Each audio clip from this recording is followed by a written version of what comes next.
Chapter 69. Maisie. How can everything be going so well, and then one thing changes and everything starts going so wrong?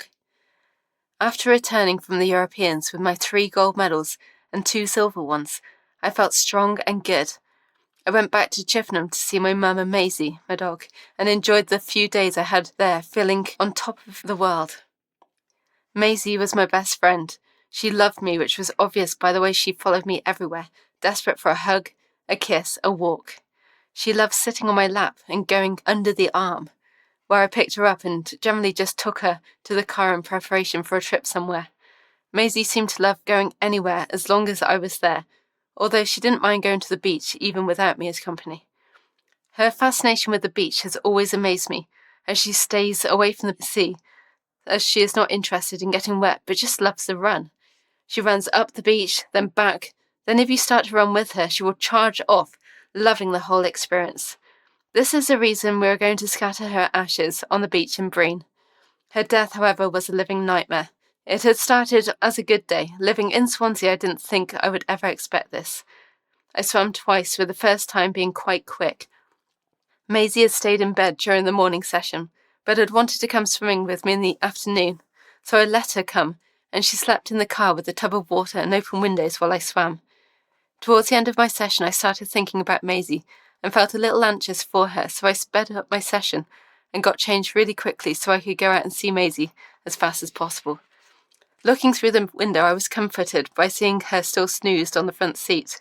Hearing me outside, she woke up, stretched, and then pushed towards the window ready to reach me. I gave her a big kiss and jumped in the car, with her ready to drive up the hill back home. Maisie took up her usual seat on my lap, and we set off. I had taken my car in for servicing recently, but the car had come back worse, and it struggled to change gear even though it was an automatic car. As the car went up the hill, I noted how slow it was today, and I decided to take it to the garage the following day. Maisie and I got home and cooked a spaghetti bolognese. Maisie, as most other dogs do, loves cheese, so I dropped a few pieces, which she gobbled up in no time. While I ate my dinner, Maisie had a large bowl of mince with grated cheese on top. Normally I wouldn't have given her this, as I know it can't be good for her, but thankfully I did feed her with this today. Then Fran O'Connor, my friend, my home-mate, came in. As I had rushed my session, I had finished before everyone else, so she came home a bit later than me. Fran made a fuss of Maisie, then asked if I would like to go to the cinema with Ellie Simmons and herself. I now wish I had said yes, but instead I said, no thank you, Maisie and I are going for a walk. Maisie and I got ready for the walk, lead, collar. Walking up the hill, we were quite merry and excitable, saying hi to the children who were playing in the grass. One of the children came over and said, "You are the swimmer, aren't you?" And I said yes. He invited me to play, but I said I needed to walk Maisie. We trotted off up the hill. The walk was nice as we walked along the main road with a number of other cars passing us, and about 10 or 15 minutes later we walked back down the hill, but this time the cheerful children's laughter was gone, and it was very, almost deadly quiet. Walking further, we saw a man and a lady come out of one of the houses, and they started calling for someone. I assumed it was one of the children, but was later informed they had been calling for Chico, their illegal pit bull terrier. When Maisie and I reached approximately 10 metres from my home, the nightmare occurred. A large stocky dog jumped on Maisie's back, smashing her to the ground, screaming. I started screaming too. Get attention, stop this nasty revolting dog, scream. Maisie was crashing around trying to get away. I was bent over, punching the dog in the face, screaming with all my might. Get off her, get off her. Rah! I smacked it again and again, and grabbed its left ear. Yank, pull. Get the dog off Maisie, take him away. Pull that ear. There was no collar to grab and no lead. Why wouldn't you keep your dog in some control? Why didn't they lock it in its house? Screaming and fighting, I didn't notice when Maisie stopped crying, but I kept up my scream. The dog tried to bite me twice, but Maisie was inside his mouth, so instead I got slobber all over my arm. In some ways I wish it had bitten me. Then Maisie would have been elsewhere, maybe alive. I would have something to show for all the pain and terror I was feeling at the time. Did the lead get in the way? If she didn't have it on, would she have been able to get away? Probably. Probably not, but these thoughts will run through my mind forever now, as she will unfortunately never know if there was a way of saving her. Completely ignorant of all the jabs I was making at it, the dog trotted off with its kill in its mouth, as a cat would with a mouse. Here, owner, a present for you. I was fuming. And when it dropped Maisie on the floor, still and dead, with her eyes wide open, and the look of shock and surprise all over her body. Maisie, I love you, and I am so sorry. I shouldn't have taken you for that walk. I am to blame. I am so sorry. I was stroking her body, so cold and lifeless. I didn't see the bloodstains, and I didn't see the open wounds. I just wanted to stroke some good into her body, to bring her back alive and well. She can't die. I can bring her back. Looking at her eyes, there was only dead stare, and I knew she had already gone, but I kept stroking. Get her warm. Bring her back. I think she just shut her eyes and died. The policeman was trying to make me feel better, and it worked a little bit. But now I imagine her shutting her eyes, hoping for death, and I felt the pain she must have been in.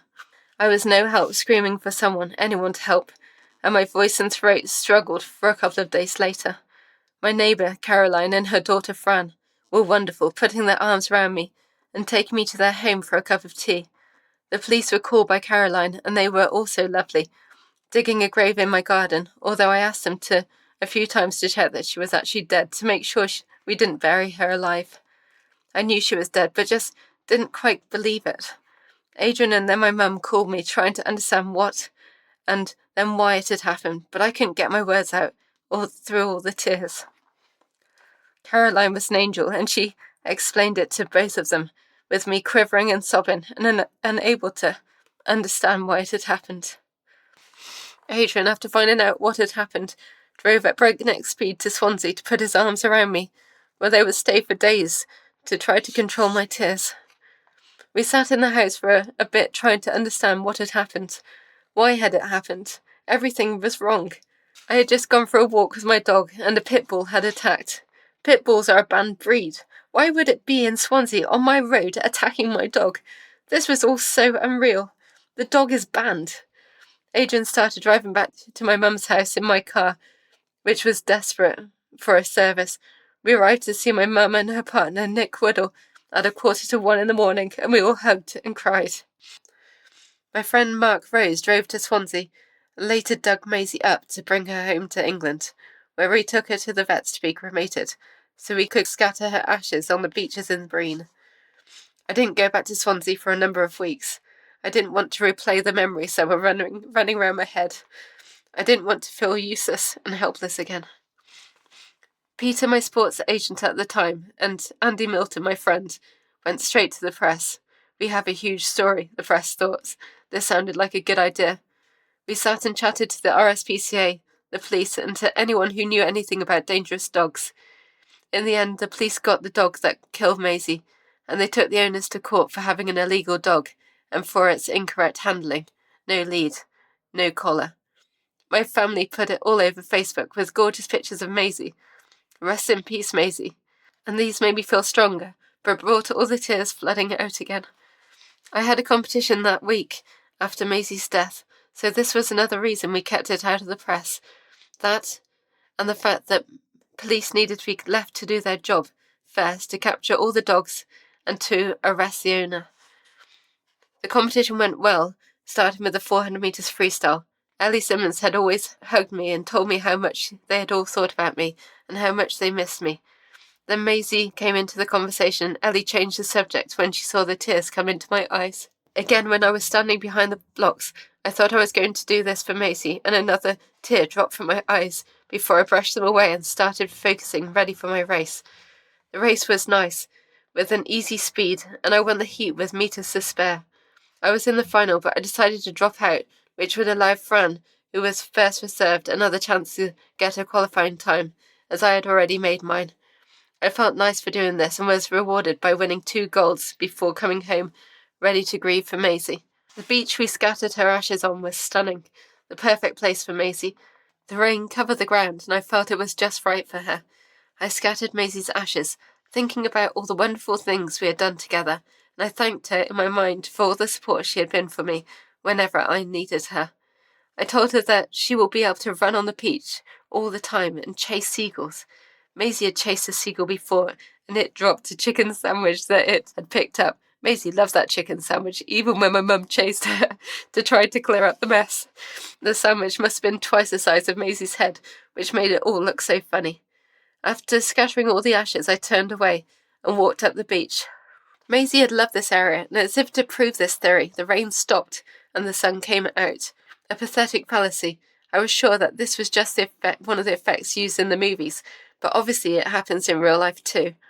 My mum brought Adrian and me a large piece of chocolate cake and a cup of tea. We sat in the cafe thinking about Maisie and about the rest of my family who had not been around to say goodbye.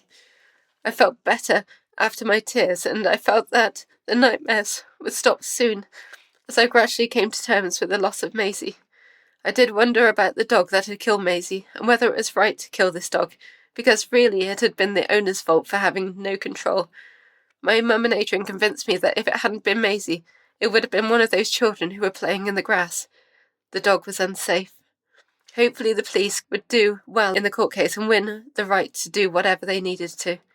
In the end, and just before the Paralympics, I found out that the owner of the dog had lost the court case and that the dog would have to be put down.